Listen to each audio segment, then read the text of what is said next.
السلام علیکم. آج ایک نیو ٹاپک کے ساتھ آپ کے سامنے حاضر ہوں. آج کا ٹاپک ہے مولا علی علیہ السلام سے متعلق 5 جھوٹ. آپ کو مولا علی رضی اللہ تعالیٰ عنہ کا گھوڑا یا تلوار آسمان سے نازل ہوئے تھے. کیا شیعہ کا یہ موقف صحیح ہے؟ بالکل جھوٹا موقف ہے جی. اگر کسی شیعہ کا ہے یہ موقف, ویسے تو ایسے بھی اسمان تو ہی نازل ہوئے ہیں. ٹھیک ہے, ہمارا رزق بھی اسمان سے قرآن سے آتا ہے کہ نازل ہوا ہے, وہ اللہ کے پاس ہے. انا للہ و انا الیہ راجعون, سارے اسمان سے ہی آئے ہیں, اللہ کی طرف لوٹ کے جانا ہے. باقی اس کو کوئی معجزے کے طور پہ کہنا کہ مولا علی کی تلوار یا گھوڑا وہ آسمان سے آیا تھا, وہ تو ہمارے محبوب صلی اللہ علیہ وآلہ وسلم کی مبارک تلوار اور گھوڑا وہ بھی آسمان سے نہیں آیا تھا, اسی زمین سے ہی تھا. باقی نسبت تو آپ ضرور محبت کریں. ہم تو کہتے ہیں کہ نبی علیہ السلام کی جتنی چیزیں ہیں اگر صحیح تبرکات ہوں, وہ تو صحیح بخاری میں ہے کہ نبی علیہ السلام کا ایک مبارک کرتا تھا جو ام سلمہ نے حضور کی وفات کے بعد نکالا اور کہا یہ حضور کا کرتا ہے, جس پہ کڑھائی ہوئی تھی, یہاں پہ بھی ریشم کی, 4 انگلی تک. صحیح مسلم میں اجازت ہے, آپ ریشم کی کڑھائی بھی کرا سکتے ہیں, 4 انگلی سے زیادہ چوڑی نہ ہو. اور ام سلمہ کہتی ہیں ہم اس کا دھون مریضوں کو شفا کے لیے پلاتے ہیں. اس طرح صحیح مسلم میں آتا ہے کہ نبی علیہ السلام کی بیوی نے جو ہے وہ بال مبارک حضور کا نکالا, ایک جو ان کے پاس تھا محفوظ, اس کا دھون بھی مریضوں کو شفا کے لیے. حضور کے تبرکات کا وسیلہ میرا 43 نمبر لیکچر دیکھ لیں, وسیلہ اور توسل پہ. حضور کی نسبت کی جو چیزیں وہ تو ہم الحمدللہ مانتے ہیں, اس میں تو کوئی شک نہیں ہے. آپ صلی اللہ علیہ وسلم کی مبارک تلوار بھی تھی ایک, مولا علی کی تلوار کا ذکر ہوا ہے تو مولا علی تو پھر بعد میں حضور کی تلوار ہی استعمال کرتے تھے. جنگ جمل صفین نہروان حضور کی تلوار سے لڑی ہے مولا علی نے. نبی علیہ السلام کے علمی وارث سیدنا علی تھے. میں حکومتی وارث کی نہیں بات کر رہا, حکومتی وارث صحابہ کے اجماع سے حضرت ابوبکر تھے, باقی علمی طور پہ سارے ہی تھے, لیکن حضرت علی تو میں نے بتایا کہ صحابہ اکرام بھی جن مسئلوں میں پھنستے تھے مولا علی سے پوچھتے تھے. مسلم شریف میں 639-640-641 نمبر حدیث ہے کہ سیدہ عائشہ سے کوئی آگے پوچھتا ہے کہ جرابوں پہ, یعنی یہ موزوں پہ اور جرابوں پہ مسح کی مدت کتنی ہے, تو انہوں نے کہا علی ابن ابی طالب کے پاس جاؤ, ان کا زیادہ وقت رسول اللہ کے ساتھ گزرتا تھا سفر و حضر میں. بیوی سے زیادہ تو کوئی قریب نہیں ہوتا, لیکن اما عائشہ کہہ رہی ہیں کہ علی مجھ سے زیادہ حضور کے قریب ہیں, وہ تمہیں بتائیں گے. تو مولا علی نے کہا کہ نبی علیہ السلام نے مسافر کے لیے 3 دن اور 3 رات یعنی 72 گھنٹے اور مقیم کے لیے 24 گھنٹے 1 دن اور 1 رات مقرر فرمائے تھے کہ ایک دفعہ وضو کر کے جب موزے یا جرابے پہن لیجئے تو آپ مسح کر سکتے ہیں. تو یہ ان کا علمی مقام تھا. تو مولا علی تو بعد میں نبی علیہ السلام کی تلوار سے لڑتے رہے ہیں. اور میں نے کربلا والا جو ریسرچ پیپر لکھا ہے نا, اس میں نبی علیہ السلام کی مبارک تلوار کا بھی ذکر موجود ہے. ہاں جی, میرا جو ریسرچ پیپر 5B ہے, واقعہ کربلا کا حقیقی پس منظر, جو میں نے آپ کو بارہا دکھایا ہے, research paper number 5B ahlsunnatpak.com پہ, اس میں بخاری مسلم دونوں میں حدیث ہے. بخاری میں انٹرنیشنل نمبر ہے 3110, مسلم میں 6309 کہ حسین ابن علی کے جو بیٹے ہیں امام سجاد زین العابدین علی ابن حسین المتوفى 95 ہجری, علی ابن حسین, حضرت حسین کے 3 بیٹوں کا نام علی ہے, علی اکبر, علی اصغر اور علی اوسط.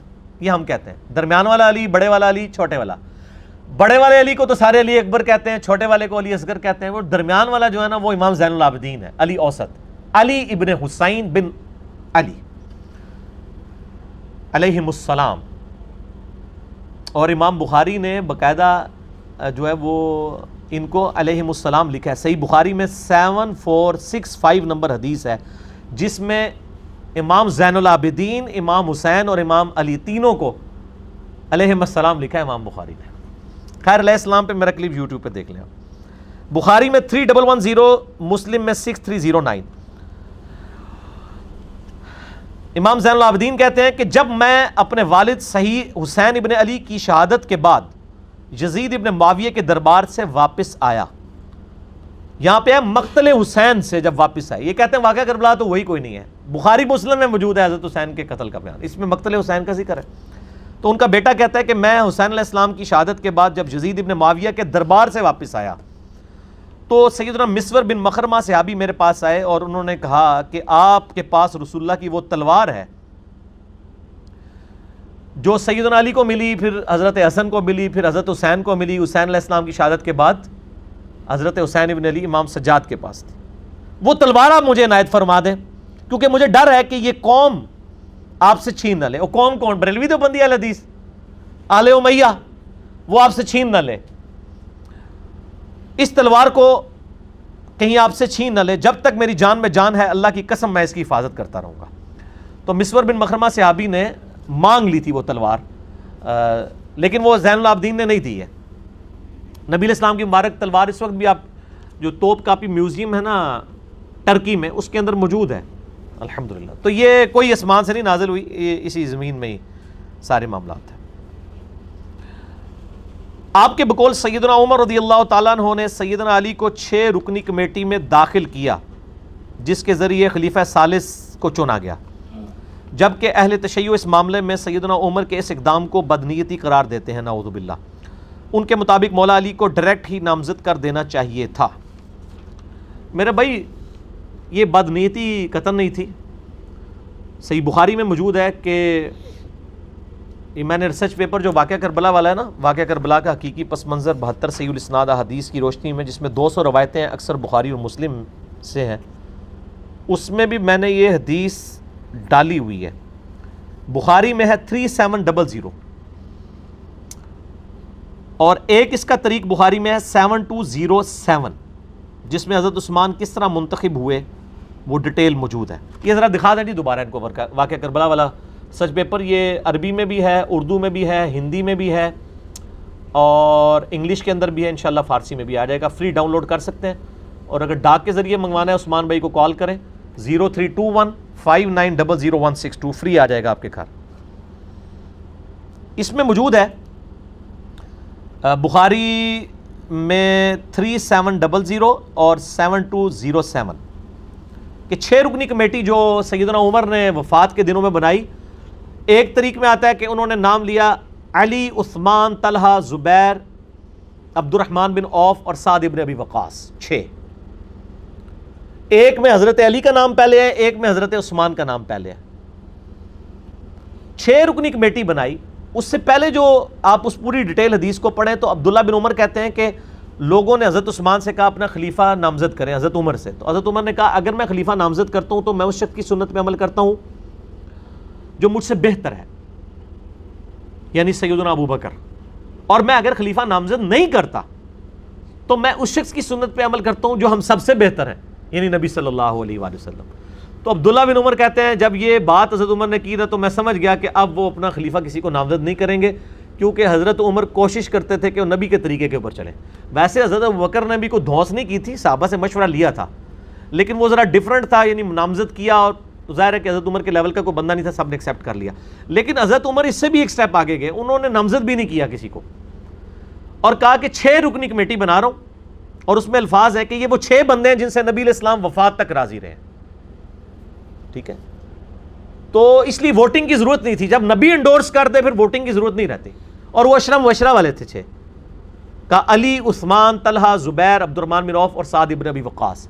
اور بخاری کے الفاظ ہیں کہ سعد ابن ابی وقاص کو جو میں نے پرشین امپائر کی گورنری سے معزول کیا تھا نا, اس معزولی کو اس کے خلاف دلیل نہ لینا کہ جی اس تے عثمان حضرت عمر نے لا دیتا سی, اینو نہیں سی خلیفہ چننا. ٹھیک ہے, وہ تو حضرت عمر 4 سال سے زیادہ کسی کو رہنے نہیں دیتے تھے گورنر, تاکہ وہ پارٹی نہ بنا لے اپنی. وہ تو حضرت معاویہ رضی اللہ تعالیٰ کی لاٹری نکل آئی کہ وہ 4 سال پورے ہی نہیں ہوئے, حضرت عمر شہید ہو گئے, ورنہ وہ بھی وہاں سے گورنری سے ہٹ جاتے. تو حضرت عمر ہر 4 سال کے بعد گورنر چینج کر دیتے تھے تاکہ وہ پارٹی بازی نہ کر لے خلیفہ کے خلاف. تو اس پہ ویسے میرا کلپ ہے, لوگوں نے حضرت عمر پہ تان کیا تھا نا کہ معاویہ کو انہوں نے بنایا رضی اللہ تعالیٰ عنہ, تو میں نے کہا کہ وہ کچھ اور ہی معاملہ تھا. آپ جا کے لکھیں کہ حضرت معاویہ کو حضرت عمر نے گورنر بنایا تھا رضی اللہ تعالیٰ عنہ, رضی اللہ عنہم اجمعین.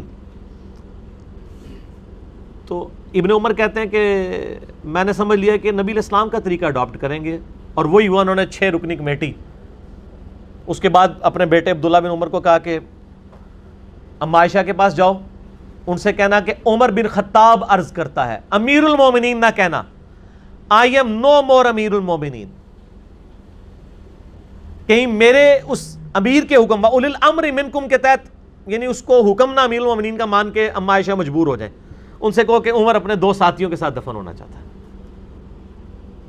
اما عائشہ نے کہا رضی اللہ تعالیٰ عنہ, میں نے یہ جگہ اپنے لیے رکھی تھی, لیکن آج عمر کو میں اپنے پہ ترجیح دوں گی. تو پھر وہ ساتھ دفن کیے گئے. ایک کنڈی کھلنے والا واقعہ جھوٹا جے, یہ حضرت ابوبکر نے کہا میری یہ رکھ دینا, میں وہ کنڈی کھل جائے گی, تو جھوٹ ہے. ورنہ تو سیدہ عائشہ کو بھی حضرت عمر کہتے کہ میں آ رہا ہوں, اگر کنڈی کھل گئی تو مجھے دفنا دینا. بخاری میں موجود ہے, کوئی کنڈی نہیں کھلی. میرا اس کے اوپر بھی کلپ ہے کہ قبر رسول سے آواز حضرت ابوبکر کے لیے. جھوٹ ہے بالکل, بخاری میں بالکل اس کے اپوزٹ چیزیں موجود ہیں. یہ ساری تاریخی روایتیں جمع کر کے تو امت کا بیڑا غرق کیا ان لوگوں نے, ظالموں نے. تو سیدنا عمر فاروق رضی اللہ تعالیٰ عنہ نے 6 رکنی کمیٹی بنائی. وہ کوئی بدنیت نہیں تھے. بیسیکلی حضرت عمر چاہتے تھے کہ مسلمان کنسنسس کے ساتھ اس 6 رکنی کمیٹی میں سے کسی کو چن لیں. باقی میں آپ کو بتاؤں, حضرت عمر نے خواب بھی دیکھا تھا, وہ بھی میں نے اس ریسرچ پیپر میں ڈالا ہوا ہے. وہ حدیث ہے صحیح مسلم میں 1258. حضرت عمر کہتے ہیں میں نے خواب دیکھا ہے کہ آج ایک مرغے نے خواب میں مجھے ٹھونگے ماری ہیں, اور میں نے اس کی تعبیر یہی کی ہے کہ مجھے قتل کر دیا جائے گا, اور اگر میں قتل ہو جاؤں تو ان 6 بندوں کے علاوہ کسی کو خلافت کے معاملے میں شامل نہ کرنا جن سے نبی علیہ السلام وفات تک راضی رہے. یعنی ان کی نسبت نبی کی نسبت ہی تھی. اس کا مطلب ہے کچھ ایسے بھی تھے جن سے حضور وفات کے وقت ناراض تھے. اور پھر اس میں حضرت عمر کے بڑے سخت الفاظ ہیں. اس میں انہوں نے کہا کہ اور مجھے خوب معلوم ہے کہ بعض لوگ اس امر خلافت میں تان کریں گے, اور یہ وہی لوگ ہیں جن کو میں نے اسلام کی خاطر ان کے اسلام قبول کرنے سے پہلے اپنے ہاتھوں سے انہیں مارا تھا. ان کا یہ جو نیو مسلم ہے نا, اور ظاہر وہ آل امیہ ہی تھی زیادہ تر, تو یہ نیو مسلم دیکھنا کہ یہ تان کریں گے جب ان 6 بندوں میں سے کسی کو خلیفہ چنو گے. اور دیکھ لیں حضرت علی کے خلاف پھر کھڑے ہوئے نا وہ. حضرت عمر نے کہا کہ, اور اس کے آگے پھر بڑے سخت الفاظ ہیں, میں یعنی وہ حضرت عمر کے ریفرنس سے ہی بیان کرتا ہوں. حضرت عمر کہتے ہیں میں نے ان کو اپنے ہاتھوں سے مارا کیا ہوا ہے, اور فتح مکہ پہ معافی مانگ کے مسلمان ہوئے ہیں. پس اگر یہ لوگ ایسا کریں یعنی خلافت میں تان کریں تو جان لینا کہ وہ اللہ کے دشمن, کافر اور گمراہ ہیں. اتنا ڈاڈا فتویٰ. باقی آپ میرا ڈیٹیل دیکھ لیں. خلافت راشدہ کے 30 سال, مسئلہ 162A اور B. 162A نہج البلاغہ شیعہ کی کتاب سے ہے, اور 162B جو ہے وہ اہل سنت کی کتابوں سے میں نے 30 سال خلافت راشدہ الحمدللہ ثابت کی ہے. تو حضرت عمر کوئی بد نیت نہیں تھی. اور میں آپ کو بتاتا ہوں, رومن اور پرشین امپائر جب گری تو ظاہر حضرت عمر وہاں کے دوروں کے لیے گئے, انٹرنیشنل دوروں کے اوپر. حضرت علی کو اپنی جگہ خلیفہ بنا کے گئے. اس دوران اگر خدا نہ خواستہ سیدنا عمر شہید ہو جاتے, حضرت علی آٹومیٹکلی خلیفہ بن جاتے ہیں. کیونکہ بخاری مسلم میں کہ جب غزوہ تبوک پہ نبی علیہ السلام گئے تھے, اپنا خلیفہ حضرت علی کو چھوڑ کے گئے تھے. حضرت علی رو پڑے. یہ پہلا اور آخری موقع تھا کہ حضرت علی کسی جنگ میں ساتھ چھوڑتے نہیں تھے حضور کا. یہاں پہ حضور صلی اللہ علیہ وسلم نے پھر ان کی دلجوئی کی. فرمایا علی تو اس سے راضی نہیں ہے کہ تیرے میرے ساتھ وہی نسبت ہے جو ہارون کی موسیٰ کے ساتھ, مگر میرے بعد کوئی نبی نہیں. بہت بڑی دلیل ہے سیدنا علی کی شان کے اوپر. یعنی نبی صلی اللہ علیہ وسلم کی سب سے زیادہ قریبی آپ کے لیے سپورٹیو شخصیت حضرت علی کی تھی, کیونکہ حضرت موسیٰ کے لیے سب سے زیادہ سپورٹیو کون سی تھی؟ ہارون علیہ السلام کی. یہ تسلی تھی. تو اسی سنت پہ عمل کرتے ہوئے حضرت عمر بھی جب فارن ٹورز پہ جاتے تھے حضرت علی کو اپنا خلیفہ بنا کے مدینے میں جاتے تھے. چیف جسٹس تو پہلے ہی بنایا ہوا تھا, اور آپ کو پتا چیف جسٹس کا عہدہ تو مسکراہٹ ہی کافی ہے. آج بھی چیف جسٹس آپ سنبھالے جا رہے, اس زمانے میں چیف جسٹس کا عہدہ کس لیول کا ہوگا؟ وہ حضرت علی تھے. رومن امپائر گری, ابو دردہ کو چیف جسٹس لگایا وہاں پہ, اصحاب صفا غریب صحابی. پرشین امپائر گری, عبداللہ ابن مسعود غریب صحابی, اس کو چیف جسٹس لگایا. سب سے بڑی پوسٹ چیف جسٹس کی ہوتی تھی خلفائے راشدین کے زمانے میں, اور وہ سارے وہ اصحاب تھے جو تقوی, پرہیزگاری اور علم میں ٹاپ آف لسٹ ہوتے تھے. ابو دردہ غریب آدمی, اصحاب صفا.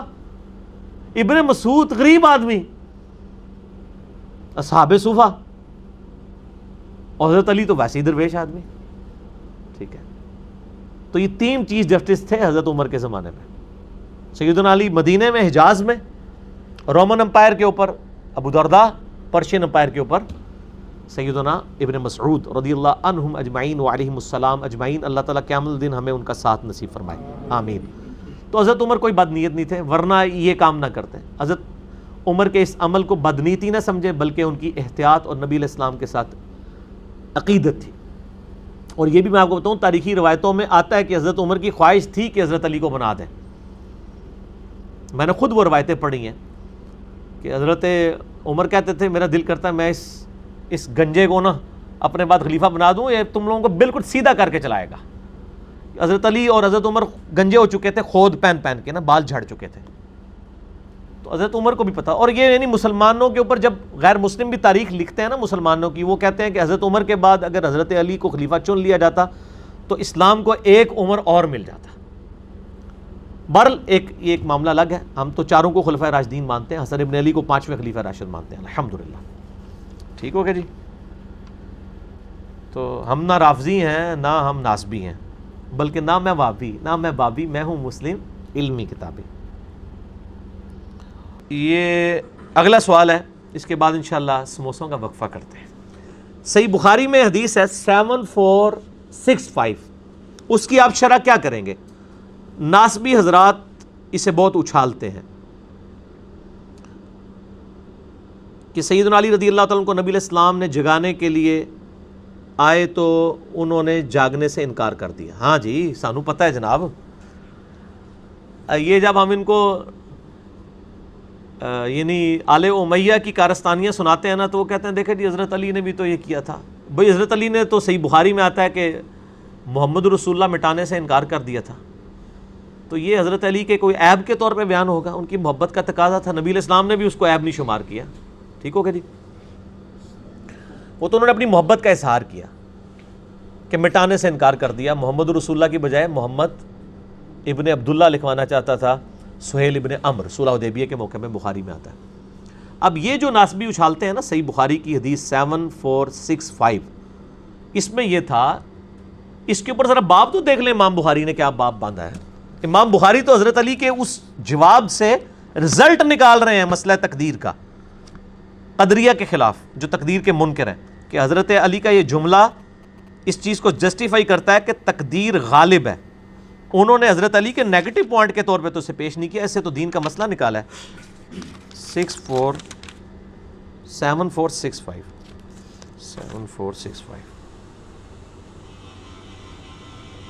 ہاں جی،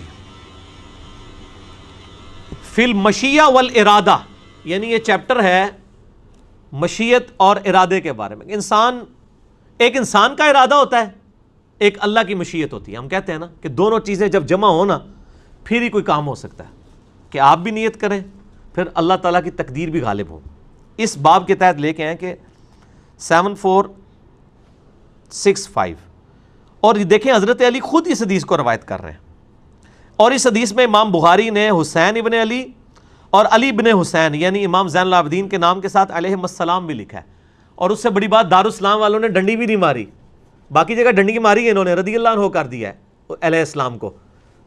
ٹھیک ہے، 3748 حضرت حسین کے ساتھ علیہ السلام کو رضی اللہ عنہ کر، یہاں ان سے ڈنڈی نہیں ماری گی، اونکاری نہ دیو کدھر یار، میں پوائنٹ آؤٹ کرتا جے پاویں بھول کے۔ اور داؤد راز والے PDF میں بھی یہاں علیہ السلام لکھا ہوا ہے۔ حضرت علی خود روایت کر رہے ہیں کہ ایک دن نبی علیہ السلام میرے اور فاطمہ کے پاس آئے، تہجد کا وقت تھا، اور ندا دی کہ تم لوگ اٹھ کے نفلی نماز کیوں نہیں پڑھتے؟ بھئی نفلی نماز پڑھنے کے اوپر کسی کے اوپر کوئی قدغن لگائی جا سکتی ہے؟ اللہ کے نبی بھی شریعت ساز تو نہیں ہے نا، ٹھیک ہے نا؟ جیسا کہ بخاری میں آتا ہے ایک عورت تھی، وہ اس کا خاوند آزاد ہو گیا اور وہ ابھی تک غلام تھی۔ اب جب عورت آزاد ہو گئی اور خاوند غلام تھا، صحیح بخاری میں آتا ہے، اس کا رول یہ ہے کہ اگر خاوند جب تک آزاد نہ ہو نا تو عورت کی مرضی ہے کہ وہ نکاح تنسیخ کروا سکتی ہے۔ ٹھیک ہو گیا؟ اب کیا ہوا، وہ خاوند سے اس نے کہا میں نے تو علیحدگی لینی ہے۔ وہ خاوند پورا دن روتا رہتا تھا، داڑھی آنسوؤں سے تر ہو جاتی تھی، بخاری کے الفاظ ہیں۔ انہوں نے اس خاوند نے آ کے نبی علیہ السلام کو شکایت کی، آپ نے اس عورت کو بلا کے کہا کہ اپنے خاوند کے ساتھ رہ۔ انہوں نے کہا یا رسول اللہ میں آزاد ہوں، یہ غلام ہے، میں نہیں اس کے ساتھ رہنا چاہتی۔ تو آپ نے فرمایا کہ تو رہ لے تو بہتر ہے۔ ان کا یا رسول اللہ آپ مجھے حکم دے رہے ہیں یا مشورہ؟ کہا نہیں میں مشورہ ہی دے رہا ہوں، حکم تو میں نہیں دے سکتا، اللہ کی شریعت تو نہیں بدل سکتے نا۔ تو ان کا میں نہیں مانتی۔ آج یہ باتیں کریں تو کہتے ہیں گستاخ ہو گیا، کسی نے گستاخ نہیں کہا۔ تو نبی شریعت ساز نہیں ہوتا، نبی شریعت پہنچانے والا ہوتا ہے۔ یا کسی معاملے میں کوئی حکم فرمائے اللہ انڈورس کر دیتا، جیسے فرمایا کہ مجھے امت کا خیال نہ ہوتا میں مسواک کا حکم دے دیتا، اگر آپ حکم دے دیتے اللہ انڈورس کر دیتا، شریعت بن جانی تھی۔ یہاں پہ بھی دیکھیں حضرت علی خود روایت کر رہے ہیں، چھپا نہیں رہے، کہتے ہیں میرے پاس آئے اور کہا تم اٹھ کے تہجد کی نماز کیوں نہیں پڑھتے؟ تو حضرت علی نے پھر جواب میں کہا کہ یا رسول اللہ وسلم انما انفسنا بید اللہ، بے شک ہماری جانیں جو ہیں وہ تو اللہ کے قبضے میں ہیں، اگر اللہ تعالیٰ چاہے گا تو ہمیں اٹھا دے گا. ٹھیک ہے. تو نبی علیہ السلام فانصرف رسول اللہ صلی اللہ علیہ وآلہ وسلم، آپ صلی اللہ علیہ وسلم وہاں سے چلے گئے، اور حضرت علی کہتے ہیں ہم سے حضور نے کچھ نہیں اس کے جواب میں کہا. ٹھیک ہے. جاتے ہوئے آپ نے خود کلامی کرتے ہوئے اپنے آپ سے بات کی، اور آپ صلی اللہ علیہ وسلم نے کہا وقال الانسان اکثر شیء جدلا، اور اپنی یعنی ران کے اوپر یوں ہاتھ مارا یوں پٹ پہ، اور کہا انسان بڑا جھگڑالو ہے. یعنی انسان جو ہے وہ ایسی بات کرتا ہے، یعنی انسان کی نیچر کے اندر ہے کہ وہ اپنے لیے کوئی ایک اسکیپ روٹ تلاش کرتا ہے. تو اس میں تو کوئی ایسا مسئلہ نہیں ہے، اس میں حضرت علی کی کوئی تنقیص نہیں ہے. کوئی فجر کی نماز کے لیے تو اٹھانے نہیں آئے تھے، تہجد کے لیے آئے تھے. تو انہوں نے اپنا شرعی حق استعمال کیا، نبی علیہ السلام نے اس پہ کامنٹس کر دیے کہ انسان جو ہے نا وہ اپنا شرعی حق کس طریقے سے استعمال کرتا ہے، جھگڑا کر لیتا ہے. اگر یہ کوئی خلاف شرع بات ہوتی تو نبی پہ واجب ہوتا ہے وہ اسی ٹائم ٹوک دیا کرتے تھے. حضرت علی کے الفاظ ہیں مجھے نبی نے کچھ نہیں کہا، انہوں نے آپس میں بات کی کہ یہ یعنی حضرت علی نے جو جواب دیا انہوں نے اپنے لیے ایک ایکسکیوز بیان کر دیا، جو لیم ایکسکیوز نہیں تھا، بالکل صحیح ایکسکیوز تھا. اور اس سے امام بخاری نے قدریہ والا جواب تلاش کیا. اس میں حضرت علی کی کوئی تنقیص نہیں آئی ہے کہ حضرت علی رضی اللہ عنہ نے نبی علیہ السلام کی نافرمانی کی، نعوذ باللہ. یہ تو کوئی ایسا مسئلہ نہیں، تو نفلی عبادت تھی، اس کے اوپر تو نبی علیہ السلام خود قدغن نہیں لگا سکتے تھے. ٹھیک ہے. اور جہاں قدغن لگانی ہوتی تھی وہاں پر سخت الفاظ میں ہوتی تھی، جیسا کہ بخاری مسلم میں آتا ہے کہ نبی علیہ السلام کو پتہ چلا کہ ابو جہل کی بیٹی کے ساتھ حضرت علی نکاح کرنے لگے ہیں، تو آپ نے فرمایا کہ اللہ کی نبی کی بیٹی اور دشمن کی بیٹی ایک جگہ جمع نہیں ہو سکتی. حالانکہ حضرت علی کہہ سکتے تھے یا رسول اللہ صلی اللہ علیہ وسلم اللہ نے 4 شادیوں کی اجازت دی ہوئی ہے، لیکن ان کو پتا تھا نہیں میرا عام سٹیٹس نہیں ہے، میں داماد رسول ہوں اور آل رسول مجھ سے چلنی ہے. اور پھر آپ نے فرمایا کہ علی جس نے فاطمہ کو تکلیف دی، فاطمہ میرے جگر کا ٹکڑا ہے، جس نے اسے تکلیف دی اس نے مجھے تکلیف دی. ٹھیک ہے نا جی. تو حالانکہ اب یہ معاملہ میں شریعت میں ایک مخصوص حکم حضرت علی کے لیے آ گیا کہ حضرت فاطمہ کی زندگی میں ان کو دوسری شادی کی اجازت نہیں تھی، حضور خود کی ہیں، باقی صحابہ نے کی، حضرت علی کو اجازت نہیں تھی. اب یہ ضرورت آپ صلی اللہ علیہ وآلہ وسلم نے یہ حکم فرما دیا نا تو بس ٹھیک ہے، یہاں پہ کوئی حکم نہیں فرمایا، لہٰذا یہ حضرت علی کی تنقیص پہ پیش کرنا بالکل جو ہے وہ جرم ہے. ایک اور سوال بھی ہے، اس کو کور کر لیتے ہیں، باقی انشاءاللہ پھر ہم بعد میں کریں گے وقفے کے بعد. بعض ناسبی اہل حدیث، یعنی اہل حدیث کے اندر جو ناسبی ہیں، ان کا کہنے کا مطلب یہ ہے، اہل حدیث کو نہیں کہہ رہے، صحیح مسلم میں 4577 نمبر حدیث پیش کرتے ہیں کہ عباس بن عبد المطلب نے سیدنا علی رضی اللہ تعالیٰ عنہ کو گالیاں دیں، اور اس سے وہ آل امیہ کا سیدنا علی پر ممبروں پر سب و شتم کرنے کا دفاع کرتے ہیں. واہ، ہم تو کہتے ہیں انہوں نے بھی گالیاں دی تو غلط کیا، اور آل امیہ نے بھی کیا غلط کیا، دفاع کیوں کرتے ہیں؟ اسے چنگی عقل ماری ہوئی ہے. صحیح بخاری مسلم کی حدیث ہے میری بیٹی فاطمہ بھی چوری کرے اس کے بھی ہاتھ کٹیں گے. تو بھائی عباس ابن عبد المطلب نے اگر حضرت علی کو گالیاں دیں تو انہوں نے بھی غلط کیا، اور بعد میں اگر حضرت معاویہ رضی اللہ تعالیٰ کے دور میں اور آل امیہ کے دور میں جو بخاری مسلم سے میں نے کئی احادیث جو ہیں واقعہ کربلا والے ریسرچ پیپر میں لکھی، ممبروں پہ حضرت علی پہ سب و شتم ہوا تو وہ بھی غلط ہے. نبی علیہ السلام نے تو یہ کرائٹیریا دیا ہے، غلط کرے کوئی بھی وہ غلط ہے، تو دفاع تو ہوتا نہیں ہے. باقی وہ اس سے یہ لیتے ہیں کہ جی آل امیہ نے بدعت نہیں ایجاد کی حضرت علی کو برا کہنے کی، یہ عباس نے بدعت نعوذ باللہ ایجاد کی ہے. آپ دیکھیں لوگ یہ سمجھتے ہیں لوگ گھاس کھاتے ہیں، یہ ایک واقعہ تھا، ایک واقعہ. کیا عباس ابن عبد المطلب روزانہ ممبر پہ چڑھتے تھے اور حضرت علی کو کہتے تھے کہ تو بڑا دغا باز ہے، تو بڑا گناہ گار ہے، تو بڑا فراڈی ہے، نعوذ باللہ؟ وہ ایک واقعہ تھا. اور کون ہے حضرت عباس؟ کون ہے آپ کو پتہ ہے؟ حضرت علی کے چچا ہیں. اور صحیح مسلم میں آپ نے یہ حدیث پیش کی، میں مسلم سے ہی آپ کو جواب دیتا ہوں، مسلم میں حدیث ہے 2277، مشکات میں بھی زکوٰۃ والے چیپٹر میں مل جائے گی. حضرت عباس کی زکوٰۃ کا جب معاملہ آیا تو نبی علیہ السلام نے حضرت عمر کو کہا کہ عباس کی زکوٰۃ میں دوں گا. عمر تجھے نہیں پتا چچا باپ کی مثل ہوتا ہے، چچا باپ کی مثل ہوتا ہے. تو حضرت عباس حضرت علی کے کیا لگے؟ باپ. او باپ، میرا باپ بھی مجھے ابھی تک اتنی بڑی عمر میں گالیاں نکال لیتا ہے، اور آپ لوگ ماشاءاللہ گواہ بھی ہیں اس کے اوپر. ٹھیک ہے نا. وہ غصے میں مطلب باپ اور بیٹے کا تو رشتہ ہی کچھ اور ہوتا ہے. ٹھیک ہو گیا جی. تو اس طرح کی بات نہیں کرنی چاہیے. یعنی حضرت عباس نے اگر حضرت علی کو کہہ دیا تو ایک واقعہ تھا نا، ہو گیا، ختم ہو گیا. یہ تو نہیں تھا کہ ہر جمعے میں ہر عید کے خطبے میں علی پر لعنت، علی سے محبت کرنے والوں پہ لعنت، نعوذ باللہ من ذالک. صحیح مسلم میں آپ حدیثیں کھول کے دیکھ لیں، یہ ممبروں پہ کہلوایا جاتا تھا۔ صحیح مسلم میں 6229 نمبر حدیث ہے، اور میں نے وہ ایک لیکچر ریکارڈ کرایا ہے، رپلائی ٹو الیاس قادری اور حضرت معاویہ رضی اللہ تعالیٰ عنہ، اس میں آپ دیکھ لیں، میرا واقعہ کربلا والا ریسرچ پیپر پڑھ لیں، اس سے دفاع نہیں ہوگا۔ اور پھر اس میں ایک سٹیپ آگے جائیں، صحیح بخاری میں 1393 نمبر حدیث ہے، اما عائشہ کہتی ہیں رضی اللہ تعالیٰ عنہ، نبی علیہ السلام نے فرمایا مردوں کو گالی مت دو، وہ اپنے انجام کو پہنچ چکے ہیں، اگر اچھے اعمال کیے تھے تو اچھے انجام کو، برے اعمال کیے تو برے انجام کو۔ جو مر جائے نا اس کو آپ گالی نہیں دے سکتے، البتہ کسی مرے ہوئے بندے کی غلطی ہائی لائٹ ہو سکتی ہے اس حوالے سے جس سے امت کو نقصان ہو رہا ہو، اس پہ لعنت نہ کریں، اس پہ گالی گلوچ نہ کریں۔ میں تو، آپ نے کبھی مجھے دیکھا ہے کہ میں نے امام اعظم بریلوی، اشرف تھانوی، رشید احمد گنگوہی، امام ابن تیمیہ، اتنے بڑے بڑے لوگوں کی میں نے ہمیشہ غلطیاں ہائی لائٹ کی ہیں، اور ہمیشہ کہا ہے کہ امام اعظم بریلوی صاحب لکھتے ہیں، فرماتے ہیں، میں نے کبھی ان کی ذات کو ٹارگٹ کر کے کبھی ان پہ لعنت نہیں کی، ان کی علمی غلطی ہائی لائٹ کرتا ہوں۔ وہ تو قرآن میں حضرت یوسف علیہ السلام کے بھائیوں کی بھی غلطی ہائی لائٹ ہوئی ہے، سب سے بڑھ کے حضرت آدم کی ہوئی ہے، اور قرآن میں سورۃ الاعراف میں ہے کہ اے اولاد آدم، ہم حضرت آدم کی غلطی تمہیں اس لیے بیان کر رہے ہیں تاکہ تمہارے ماں باپ کو جس طرح ورگلایا تھا شیطان نے، تمہیں نہ ورگلا دے۔ تو اس طریقے سے اسلامی نظام حکومت میں خلافت کے قیام کے دوران ٹوٹی کمند کہاں سے خلافت راشدہ ختم ہوئی، کس طرح ملوکیت میں بدلی، یہی ٹاپک مولانا مودودی نے بھی خلافت و ملوکیت میں لکھا، یہی ریسرچ پیپر میں ہم نے 200 حدیث بخاری مسلم سے اکثر حدیث ہیں اس سے جسٹیفائی کیا۔ یہ دو الگ معاملات کو آپ مطلب کمپیئر نہ کیا، اس طرح کی جو کرتے ہیں، میں نے اکثر 55B میں بھی اس کا جواب دیا تھا کہ عباس ابن عبد المطلب کا ایک واقعہ ہوا، ختم ہو گیا۔ تو یہ کہنا کہ بنو عباس نے یہ بدعت ایجاد کی، بدعت ممبروں پر وفات کے بعد کرنے والا معاملہ ہے، یہ تو ایک واقعہ ہے، یہ تو واقعہ ان دو چیزوں کو زمین و آسمان کا مطلب آپ ملا رہے ہیں، آپ سمجھتے ہیں لوگ گھاس کھاتے ہیں اور لوگ آپ کی بات کو مان لیں گے۔ آپ میرے بھائی اپنے گدھوں کو بے شک لکیریں پھیر کے زیوریں بنا کے آپ لوگوں کے سامنے پیش کریں، لوگ پہچان لیں گے، کیونکہ جب گدھا بولے گا تو پتہ چلے گا او یہ گدھا ہے، تو لوگوں کو پتہ چل جائے گا اچھا یہ ناسبی بول رہا ہے، یہ اہل حدیث نہیں ہے، یہ ناسبی ہے، جب حضرت علی کا بغض نظر آ رہا ہوگا۔ تو نہ ہم رافضی ہیں نہ ہم ناسبی ہیں، کیوں؟ کیونکہ نہ میں وابی نہ میں بابی، میں ہوں مسلم علمی کتابی۔